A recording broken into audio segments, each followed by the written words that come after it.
You're tuned into news across the galaxy where they talk all things LA Galaxy with the Nag Boys. Let's start nagging.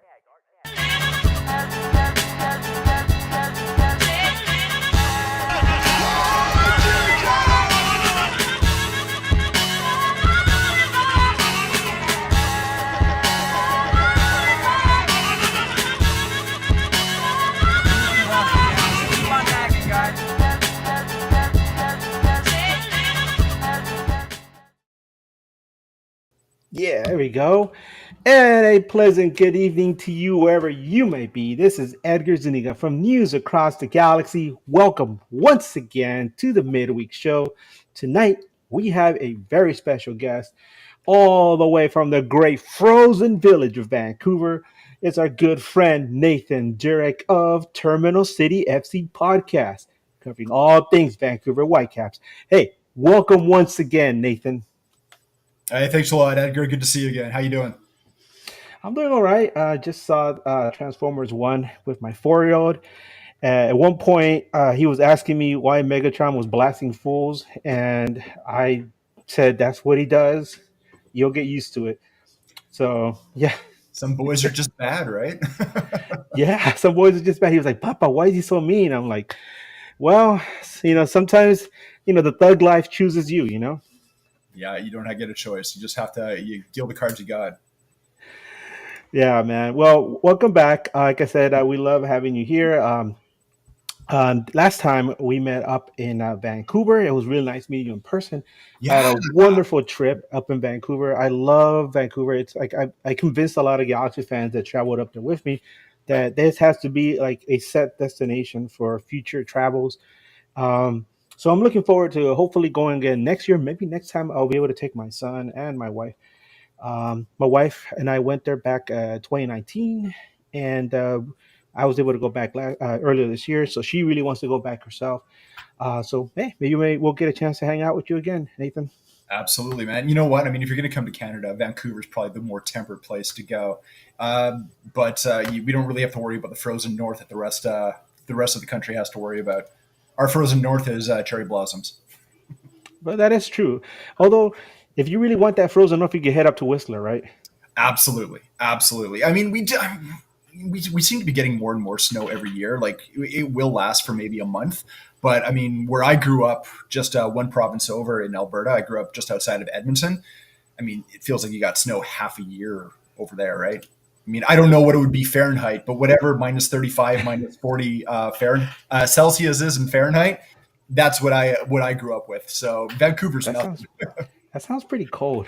I can't do the conversion in my head. So No, but it sounds pretty brutal, to be honest. It's like, it no, sucks. that's the kind of cold where you go outside, you take a deep breath, and it's your last one. It pretty much is. You breathe in and your lungs freeze. Yeah. So I know during this week, a lot of people have been watching Galaxy struggle against Portland, and then we take on another Cascadia team in Vancouver.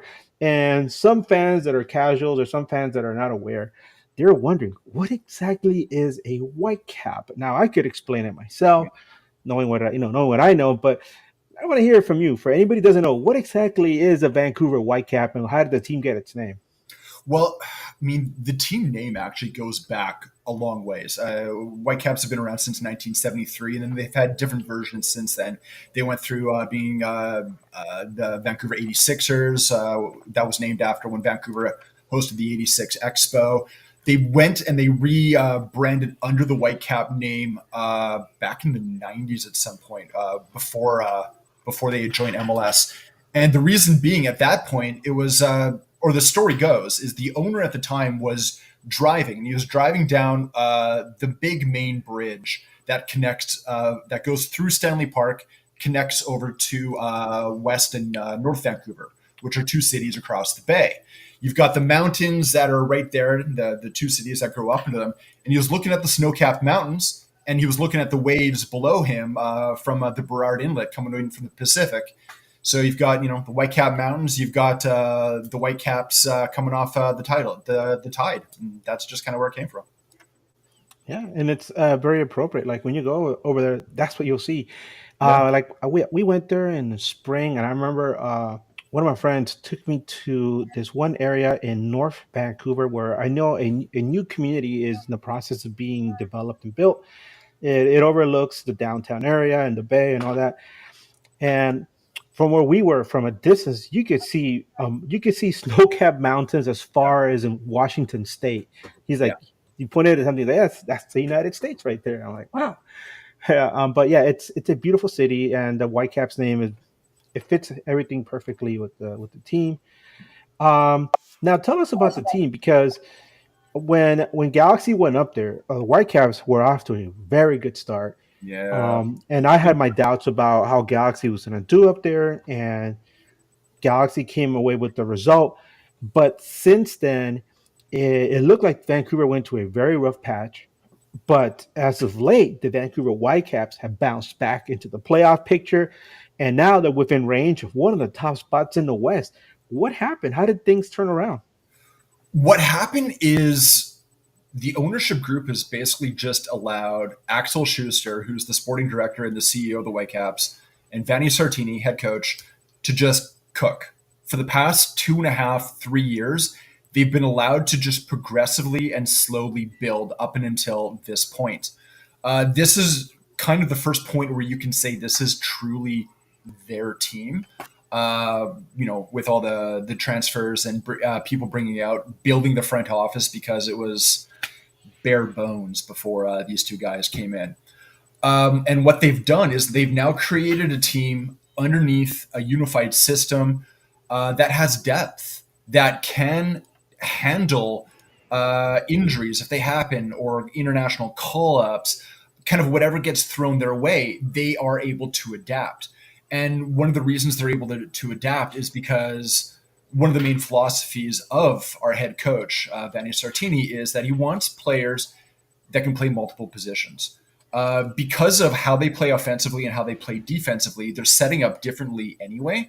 They don't really rely on a uniform formation other than like 2 or 3 underlying principles.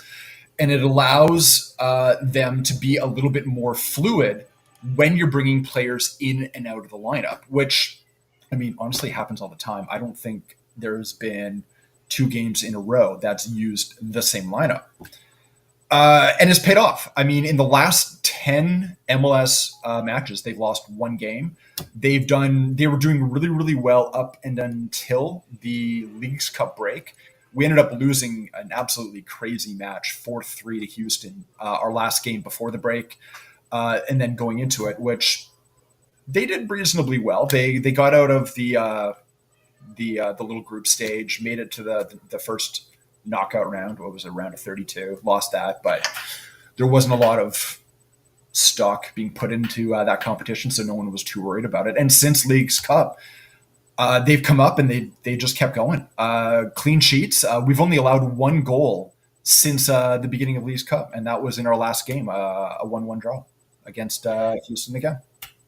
Yeah, and Houston is another team, and allow me to digress for a second, because when you say Houston to LA fans, whether it's LAFC or LA Galaxy, everybody kind of cringes a little bit.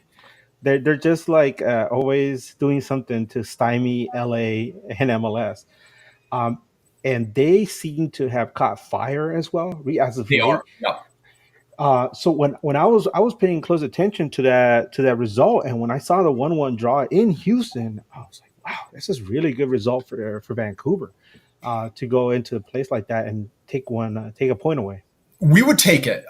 We were playing with a little bit of a different formation. Brian White had been on concussion protocol, so he had missed 2 or 3 games. I think it was just 2 games. And the Houston one was his first game back, but he didn't start. So we weren't really playing with the traditional number 9, even though we were playing with 2 at the top.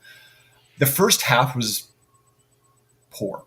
It was a tough game. We were on the back foot, very, very defensive. If it wasn't for standout performances from the back line at the time, players like Rejko Veselinovic, Bjorn Unge Udvik, Matthias Laborda did all right, but probably Veselinovic, who probably had one of the better games of his life.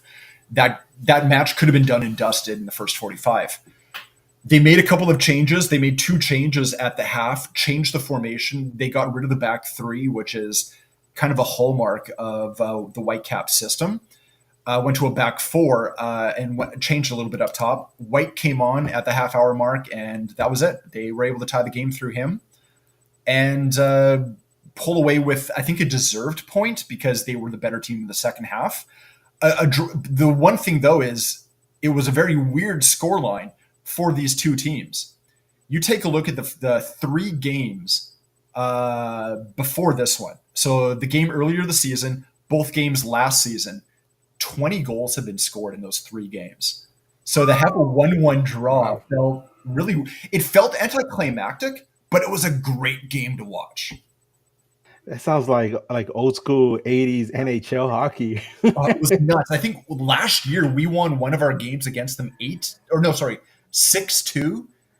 We had the game just before Leagues Cup that was 4-3 for them. Like, it was just, I don't know. It was like watching NHL in the 1980s, where it's just score more than the other guy. Doesn't matter how many get scored on you, right? Yeah. So I remember another topic of discussion for Vancouver earlier in the season was the whole drama with Messi coming into BC Place. Was he coming? Was he not coming? All those tickets were sold, and you're not the only Whitecaps fan I keep in touch with. So I remember trying to get all these different viewpoints, and everybody was like, "Yeah, we're kind of not expecting him to show up, but you never know. It's still going to be a fun time." And damn, that Miami ruined things, right? I remember showing up to the stadium for that game, and we're sitting in the press box waiting for it. And there was just a weird charge in the air. It really felt weird, especially because of everything that had come up to that. There was a lot of things that happened. The way I see it is, if you expected Messi to show up to this game, you are delusional, right? You're delusional. Vancouver to Miami is, I think it's the longest away trip in MLS, which actually makes it the longest away trip in domestic football in the world, right? You're not going to get your whole squad traveling that far. It's just not going to happen. On top of that, Inter Miami had 2 midweek games on either side of the Vancouver match that were home matches. So they had to play a home match on a Wednesday, fly to Vancouver for a single away match, and then fly back home for another match on Wednesday, which scheduling-wise just doesn't make any sense. Why are you going to do that to a team? It's just, I don't know.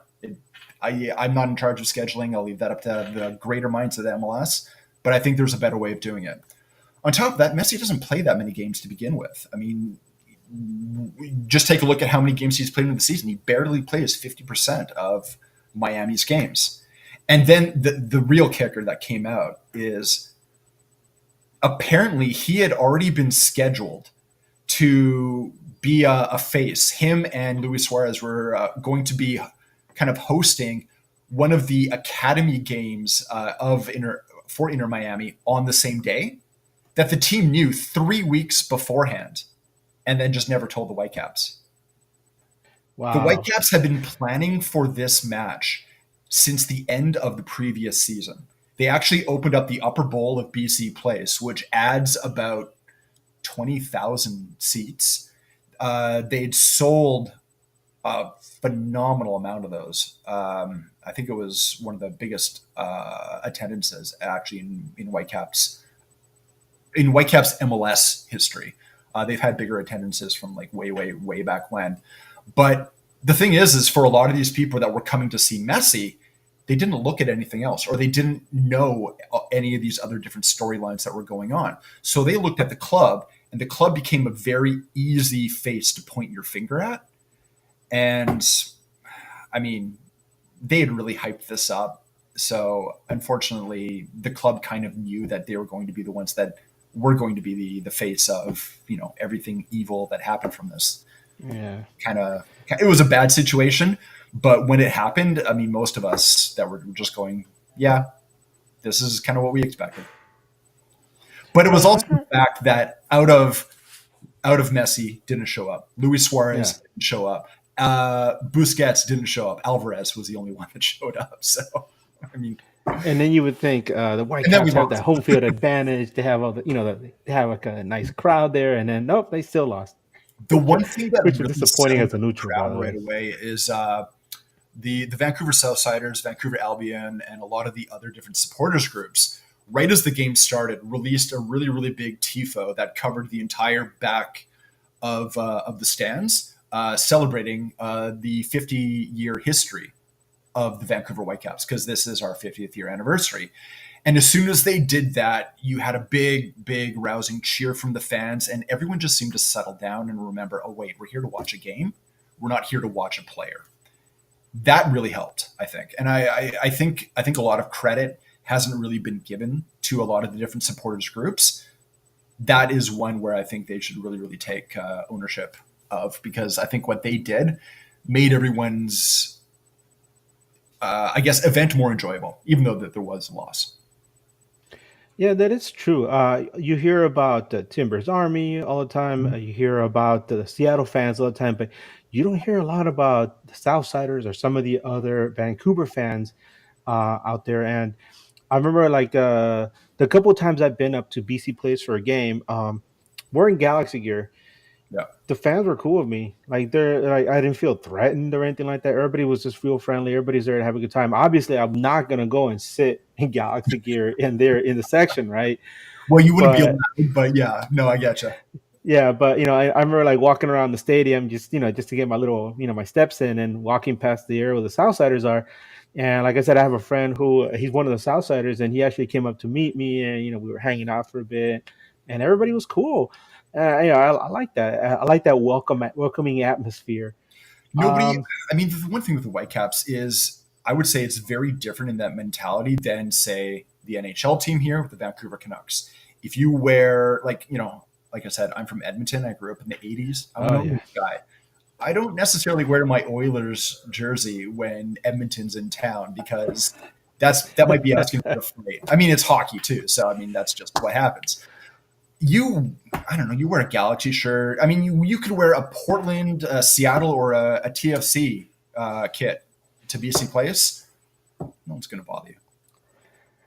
Yeah, I remember I did tempt fate by walking around with my King sweater a few times, and in the middle of the night, but nobody really seemed to care. So that was no.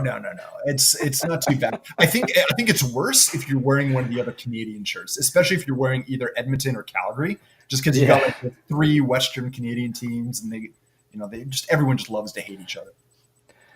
Yeah. So I know that you mentioned before we came on about the transfer window. Obviously, here in LA, the big talk over here was Marco Roche coming in, who's had a very positive influence on the team. But what happened with Vancouver? We didn't hear much here in LA because everybody, like I said, was so focused on Marco Roche. But I know Vancouver was busy, right? So what did they do? Who did they bring in? So it actually started off first with letting someone go.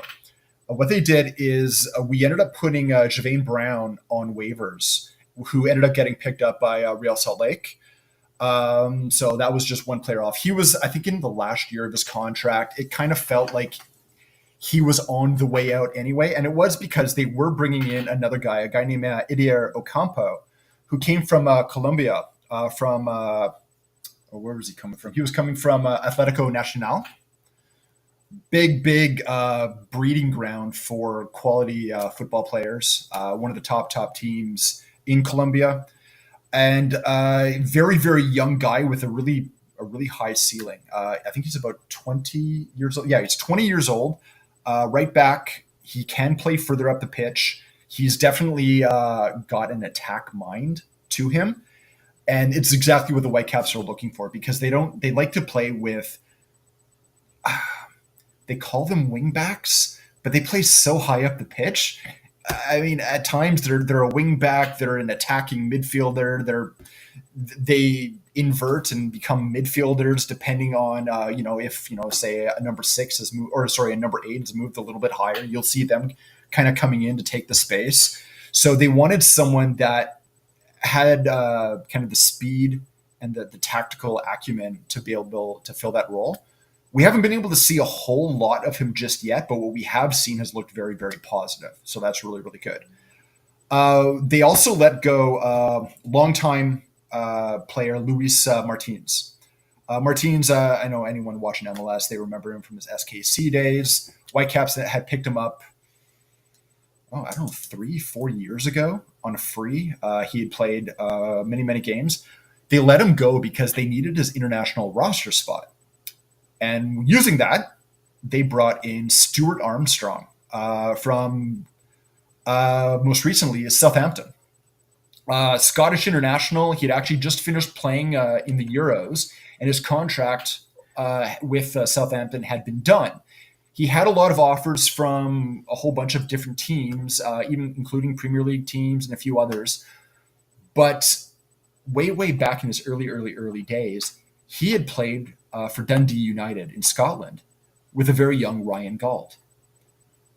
Apparently, when the Whitecaps made Armstrong aware that they were interested, they wanted to be a part of the conversation.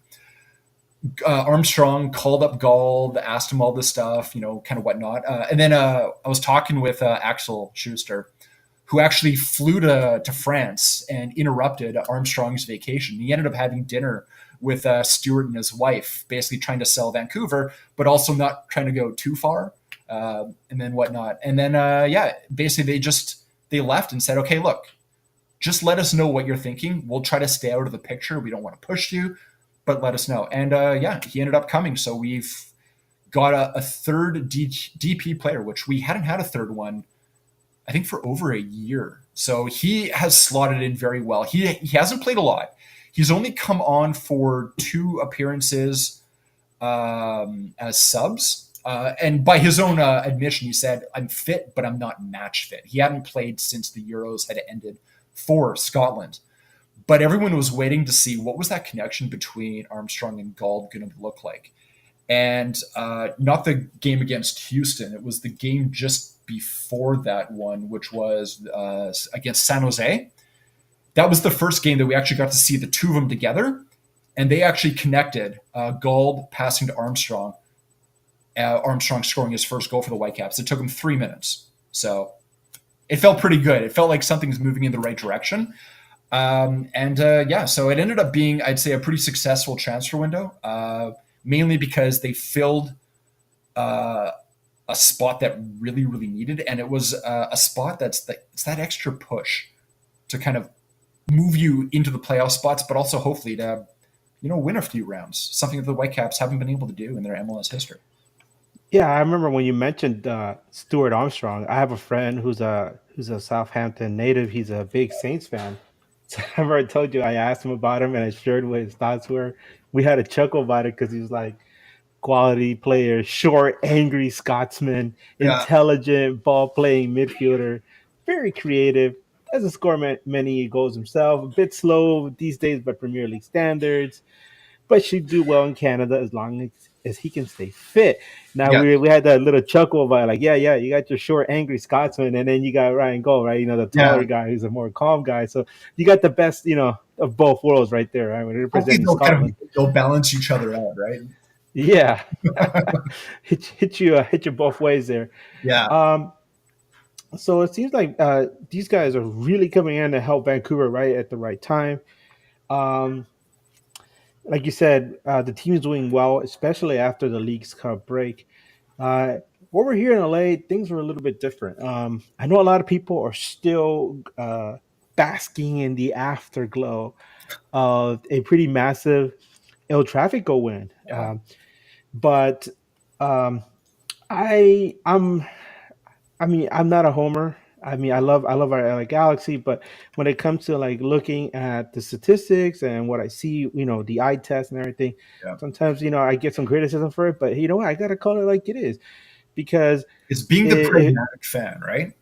what's that? It's being the pragmatic fan, right? Yeah, it's being a Nope. pragmatic. I've been around. I mean, I've been watching the team long enough where I'm like, yeah, I can see where this is going, or hey, you better watch out for this. But here's the truth. Since the League's Cup break, LA Galaxy have shown signs of brilliance among some lackluster performances. You look back, they struggled to defeat an Atlanta United team that has lost its way. They looked really overwhelmed and unfocused in a disappointing loss at St. Louis City. And then they needed a huge second half to flip the script on LAFC in the last El Tráfico. And in this last game over the weekend, they struggled to contain. I'm sorry, during the week, they struggled to contain Portland's high-powered offense in a really tough loss up in Portland. Um, so yeah, I want to say, hey, we're back, and it feels like it feels like when they want to, they're back, they're there. But um, how often does it happen when the whole team is focused and motivated? They are MLS Cup caliber. But otherwise, they can be easily picked apart and are beatable by any team in the league not named San Jose Earthquakes. And that's one thing that bothers me. But yeah, next up, here comes Vancouver Whitecaps. A lot of Galaxy fans are saying this is going to be a dub. I'm like, no, no, no. You got to be careful. The Whitecaps are on a mission right now. So it's something that gives me pause.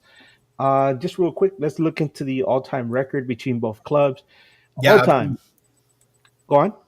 I said absolutely. Go for it. Yes, sir.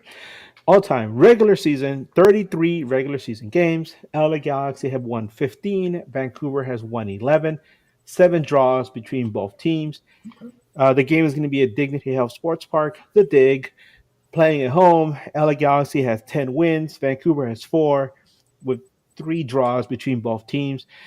Galaxy have not lost at home to Vancouver since a really woeful 1-0 loss in the 2020 home opener before COVID-19 shut everything down. The last time the Galaxy and Whitecaps played each other was earlier this year, Saturday, April 13th, up at BC Place, when goals by Dejan Jovilic, Joseph Paintsil, and Diego Fagundes gave Galaxy a 3-1 win. Um, and the last 2 times that these two teams actually met at the Dignity Health Sports Park, it was a Kelvin Leardom goal right before the halftime whistle to give Galaxy a 1-1 draw. Your thoughts, just based on the all-time results, do you think Vancouver can add, another win here in LA, get that fifth win in LA? You know what? There's a few things that are food for thought. One thing is right now the Whitecaps are on pace for having their highest point total ever in their MLS era. I think the highest or the most number of points they had, it was oh my gosh, I'm gonna get double guess myself here. It's 50, 53, I believe. We're on 46 right now, so it is attainable. The one thing that makes this season very different than any other Whitecap season is they have more points away than home. The Whitecaps actually, just in the last game against Houston, broke their away points record in MLS. They have 25 points on the road this year, and they've looked very good. They've looked very solid. I Playing against a team like LA, it's never easy.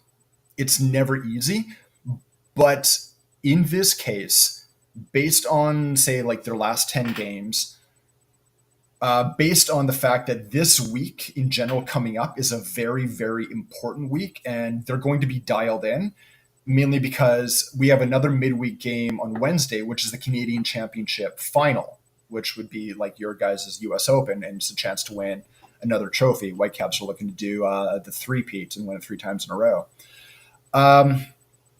They're already thinking about that, and they're planning for that. But they're planning to go into a match of that importance on the back of a win or of a draw.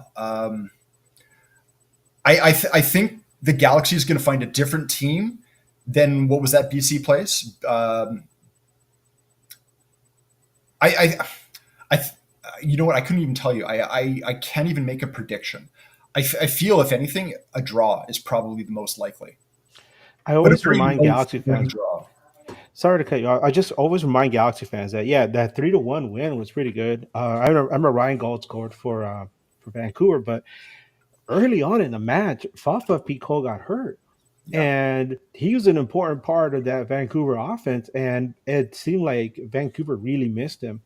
The And interesting thing about Fafa is at the beginning of the season, he was struggling. He like even I and it was kind of funny because I have to take a loss on this one. When he came into the lineup, we were struggling to figure out how does he fit? How does he fit into a lineup that does not use wingers? Since there were a few injuries kind of in the summer, he's come in, he's gotten consistent minutes, and he's actually at 33 years old having his best career or best season ever. wow. He's been absolutely flying. He's got 9 goals. I think he's at 15 or 16 goal contributions across. He's 1 goal contribution away from hitting an automatic contract renewal for next year. So he's doing pretty good. But it's not just him. Ryan Gauld, Brian White's back and healthy. You've got players that are healthy. The only player that is not healthy, and the one thing, and this could really hurt the Whitecaps, is Andreas Cubas. Not having that absolute bulldog of a defensive midfielder, he's very much a key in the defensive linchpin of the Whitecaps, is one thing that will hurt them. So that could definitely throw a spanner into anything that the Whitecaps are trying to accomplish.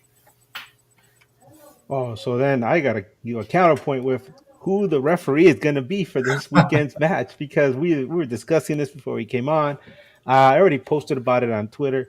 It's Jair Marufo, a name that it's funny. You'll say his name around Galaxy fans, and people will be like, "Oh, Marufo," right? And when you take a good look at his record with the Galaxy, it's incredible. Uh, Marufo, just real quick for anybody who's wondering, he's been around since 2002. He's refereed 306 MLS regular season matches, just the regular season.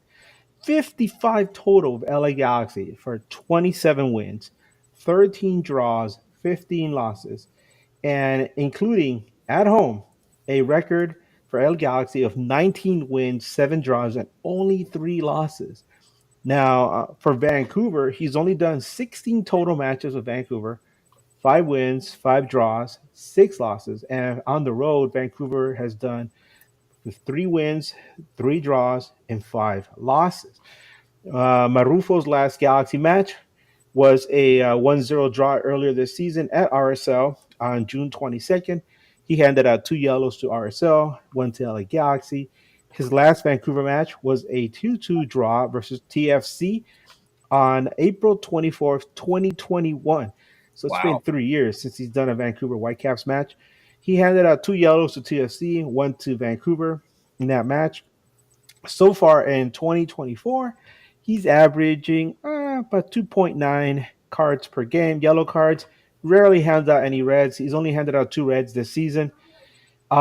In case you are wondering, though, in total, Marufo has refereed 60 total LA Galaxy matches across all competitions, more than any other team in his career. That's 9 more than the ones that he has, 51 with Red Bull New York.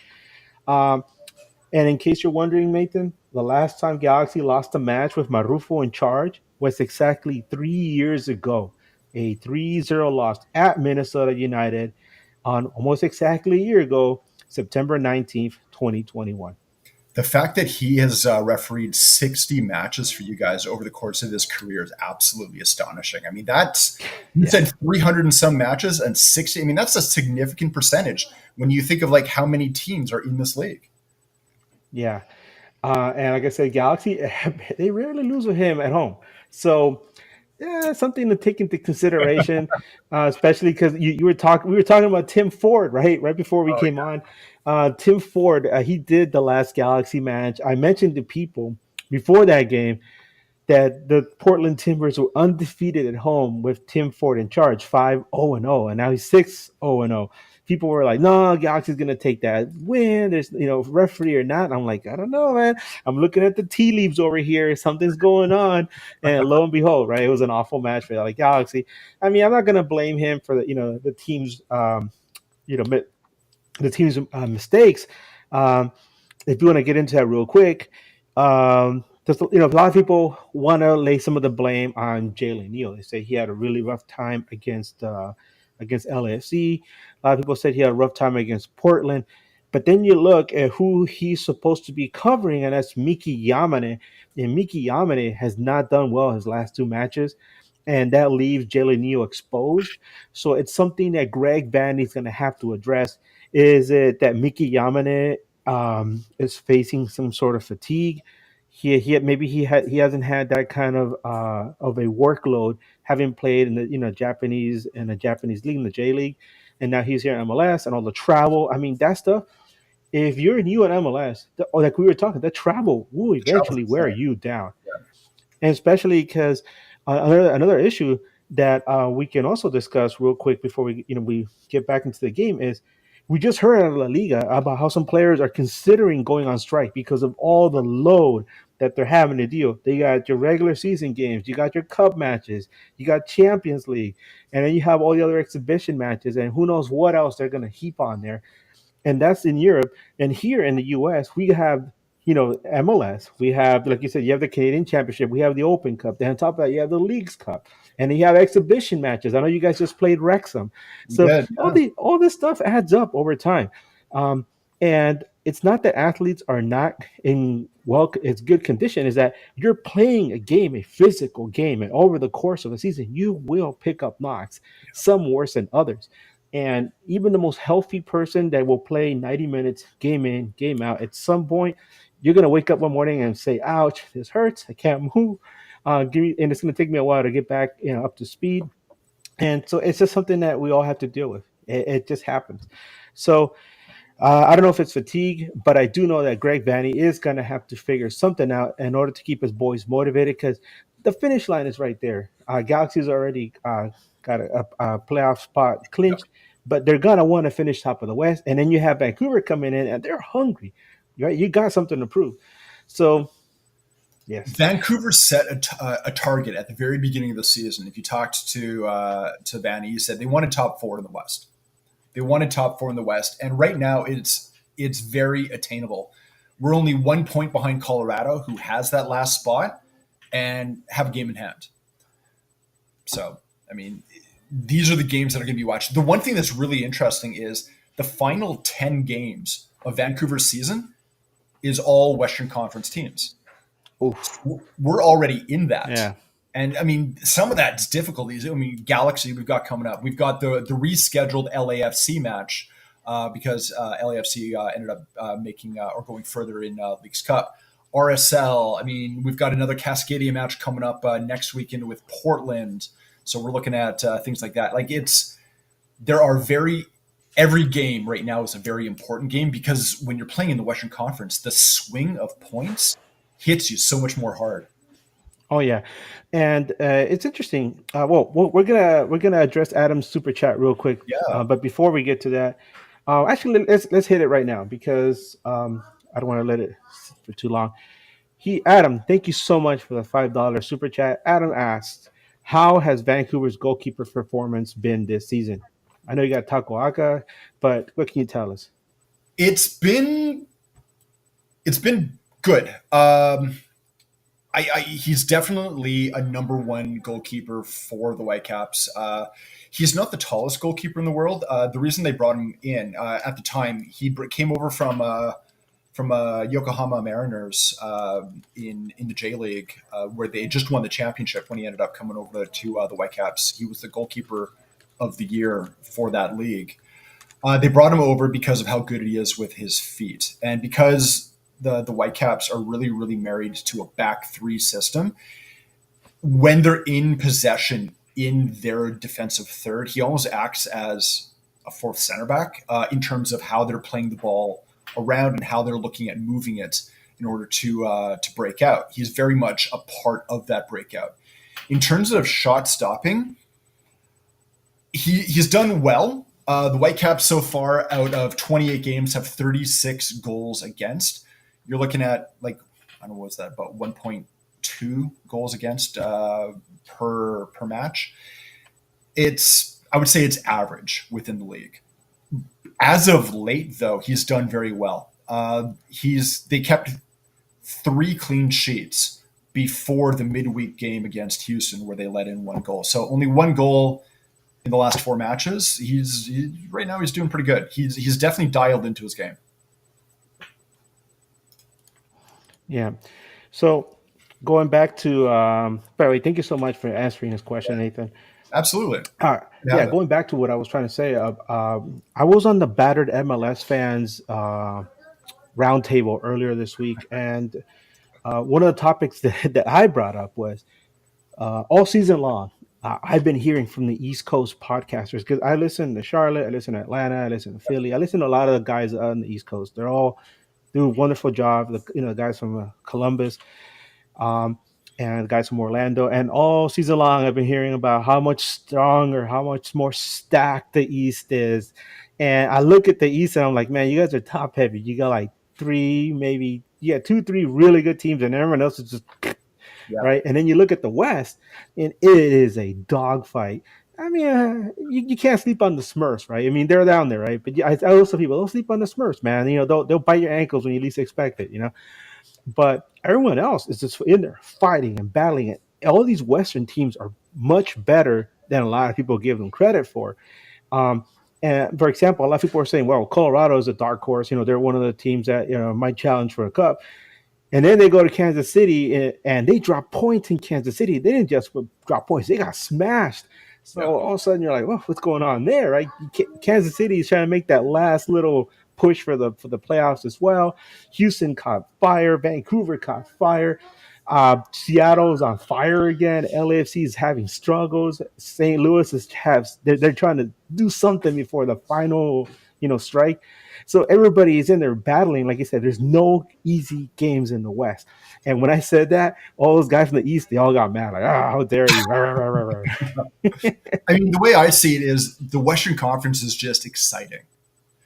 The point range between second, like I'm going to take Galaxy out of it because you guys have already clinched, but between RSL and second, and even if you go down to, say, Houston, like the last actual true playoff spot, right? That's only 5 points, right? That's only 5 points. I mean, when every match week, there is movement in the Western Conference because it's all over the place. It's like trying to follow, like the swings of pots in a Texas Hold'em match, pretty much. You look at the East and you've got 3 teams that are flying, right? You got Inter Miami, which is Inter Miami, Cincinnati, which has been doing great for the last couple of years. Columbus, I mean, defending champions, what they did in Champions Cup, Leagues Cup. I mean, that's, it's Wilfred Nancy's stamp over the whole project. And then who else? The fact that I'm looking at the Eastern Conference and I see TFC sitting in a playoff spot in 8th, right? And they've been playing horribly. Yeah. I mean, Philly is sitting in the 9th spot, and I think they went 9-10 games where they could not win a game at home at one point in the season, and they're still there fighting for a playoff spot. Like, don't Atlanta, get me wrong. We just talked about Atlanta. Like the Atlanta guys, you listen to their podcast, and it's just doom and gloom. It's like we're dead, in the water. It's just the Ravens are flocking around us, and then you look at me like, you guys are within 2 games from 2 good results from a playoff spot. Out of the play-in spot, right? They're a point in the play-in spot, right? Like they're not done and dusted yet. They still have opportunities. But the thing is, it's like the West is fighting. It's a dogfight. Yeah. The East, it's tripping over your own feet to see who fails worse, right? Yeah, it's like a big slap fire, but he's like. Yeah, exactly, right? So, well, let's look back at our match. So, um, big game for both teams. Like we like to say, like you said, it's a Western Conference matchup, 6 pointer, right? Yeah. So, what do you say? You earlier you mentioned a draw. I mentioned Vancouver's record with Jair Marufo here in LA. The that's way your opinion of this match at all? Are It's you going to still depend. predicting a draw? Draw, win, loss. I mean, split it 33% either way, and one you can toss into the wind. Uh, Missing Kubas hurts, but we have depth in that position. Sebastian Berhalter can fit in there. Ralph Priso has actually shown himself since Leagues Cup to be a very effective defensive midfielder as well. A big surprise. He almost feels like a new signing because he didn't even play any matches until Leagues Cup. Bilal Halbouni, a Canadian defensive midfielder, came out. We signed him at the beginning of the season. All of a sudden, he's starting games and he's showing himself to be a really, really effective guy. If you had said earlier that facing a high press kind of hurts you when you were playing Portland. Well, that's something that the Whitecaps like to do as well. They like to defend right from their attackers, right? And if they can force you to make a mistake, why bother getting the ball into their own end? Houston figured out how to defeat the Whitecaps in the first half of the midweek game, and that's why it forced the Whitecaps to adapt, get rid of the back three, change formation a little bit. If the Galaxy was watching that Houston game and can figure it out, they have a chance. The one thing is the Vanni Sartini of today is not the Vanni Sartini of last year or especially the year before. He's actually adaptable now. Like he's not. He has principles that he calls his non-negotiables, but given the swing of a match in the course of a match that they need to be negotiated, he actually will do it now, which is something he would have never done before. He actually admitted it, and we were talking to him after the Wednesday game, and he was talking about the fact that he's had to grow a little bit. I think that's why, for me, this game is difficult to get a read on. It's because I don't know how they're going to set up, specifically because of how that Houston game went. I think they're going to be looking at LA Galaxy as wanting to do something a little bit similar, which means I think that the Whitecaps might try to spring a bit of a surprise. One of those surprises might be Brian White. He might be ready to start. And if he is ready to start, that's going to be a very big feather in the Whitecaps' hat. He's number one goal. He's our number one goal scorer in MLS history. He passed Camilo earlier this season as our number one goal scorer. And he's phenomenal at it. The fact that you can put someone like him and Gauld and Fafa Picault together as your three attackers, that's great. Armstrong, not going to start. He'll come off the bench if needed. But yeah, this is a game to get a difficult one to get a read on because I just don't know what the Whitecaps are going to spring yet. But I feel it's going to be different than what they did against the Dynamo.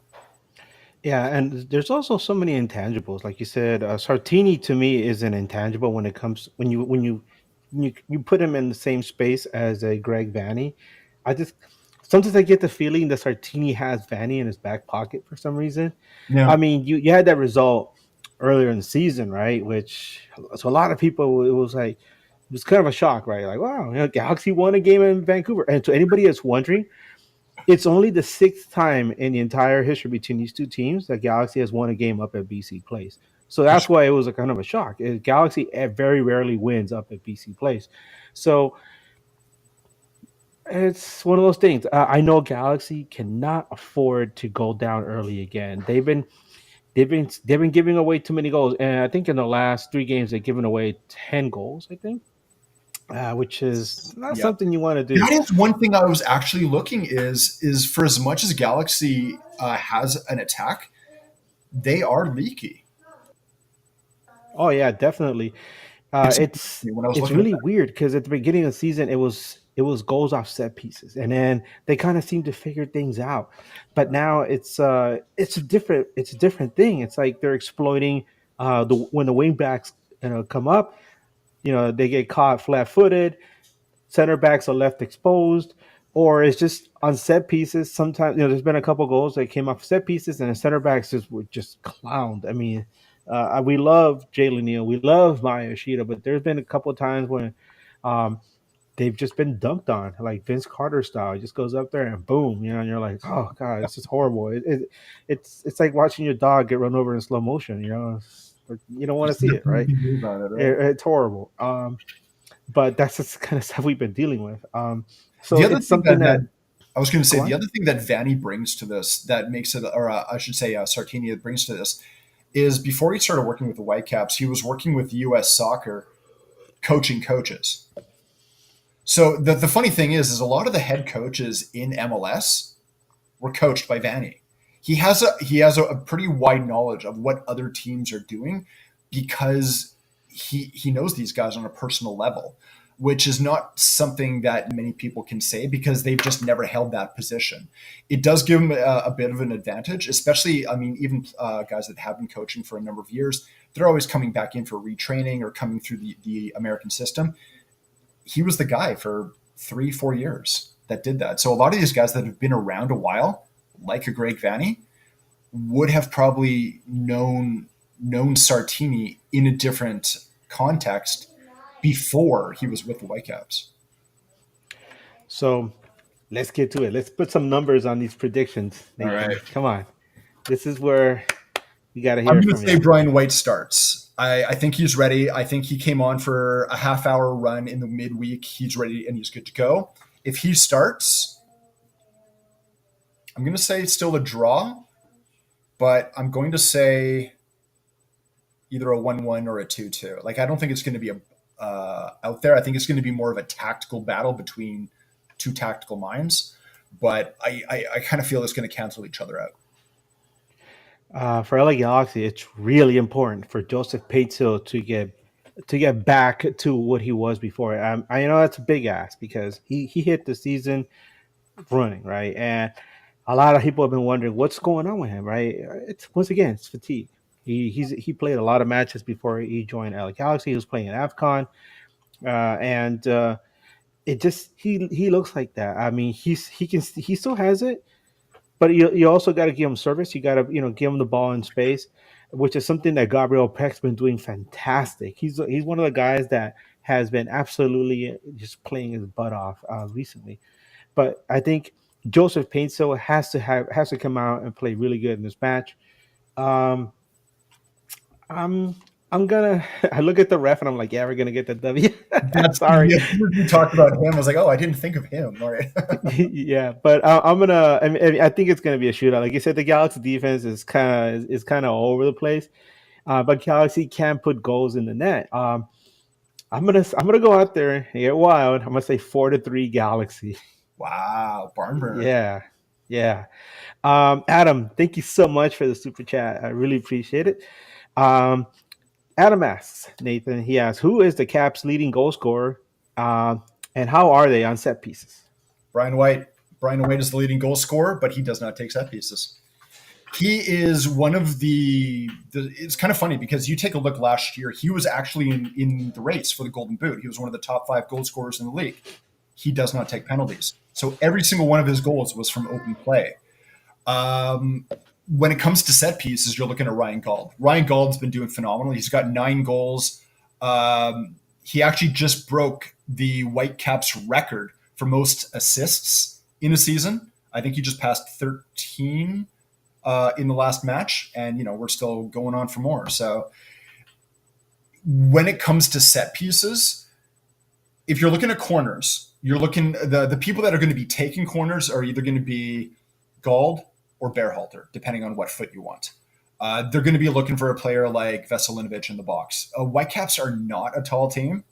Veselinovic is the tallest guy, and I think if he puts lifts in his shoes, he might be 6'1". So, I mean, they don't get a lot of goals from corners, but from free kicks, if they can get in dangerous areas, they can surprise you by picking corners. And it's the guys that do it are the players that you don't expect. It's not the guys that normally get goals. It's the midfield guys that, can hit a postage stamp. What will it take for LA Galaxy to break down and take down the Whitecaps in this match? If the Whitecaps go with a back three, long balls to the flanks. If you can play balls in behind the wing backs of the Whitecaps, you negate them. And that high press is followed by a very high line.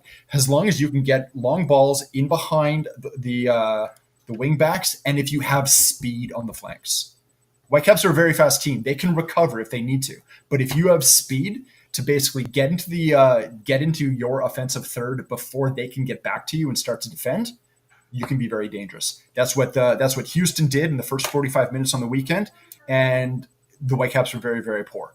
They adapted in the second half. They were able to come back. If you can do that and do it a number of times before the Whitecaps are able to adapt, the game's yours.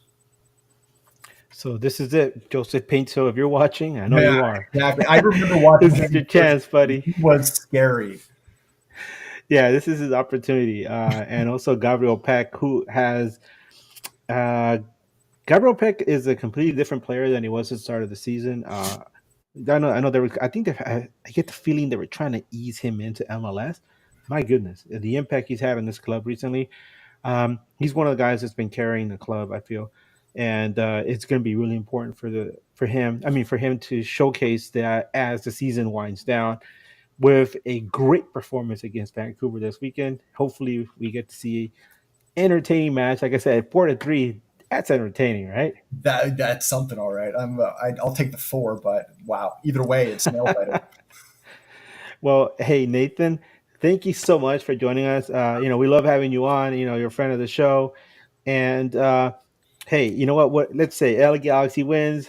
I go up to Vancouver. You buy me some poutine at BC Place. Absolutely. What do you say?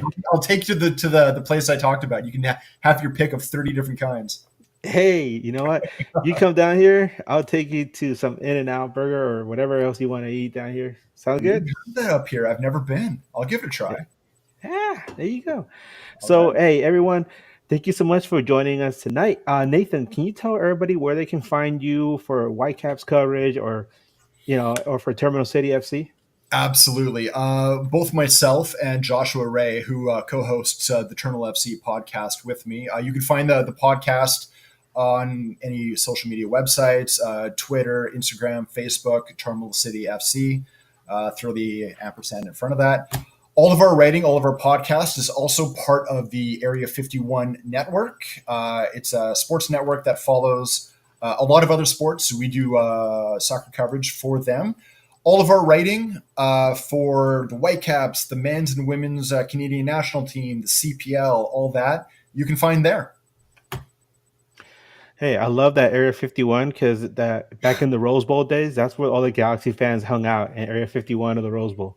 The Area 51 thing actually comes. It's not an Area 51 thing like was it New Mexico sort of thing. It has to. It's a Canucks reference of a player that used to wear the number. I don't quite know what it is because I'm not a Canucks guy, but I think it's something to do with that. You have to talk to the hockey guys. Well, everyone, thank you so much. You guys can find me on Twitter as Edgar Nags, or you can type in NA_GS on Instagram as Edgar Nags. Thank you so much for joining us on the Midweek Show. I'm going to be at the game. I'm taking my wife, I'm taking my son, I'm taking my sister, and our dog because it's pups at the pitch.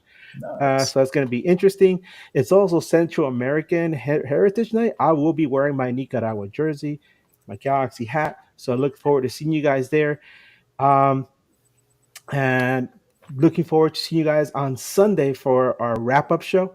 But for now, thank you, everybody, so much. Enjoy the rest of your evening. As always, keep on nagging. And for me, Wu-Tang for life. Let's go. Take care.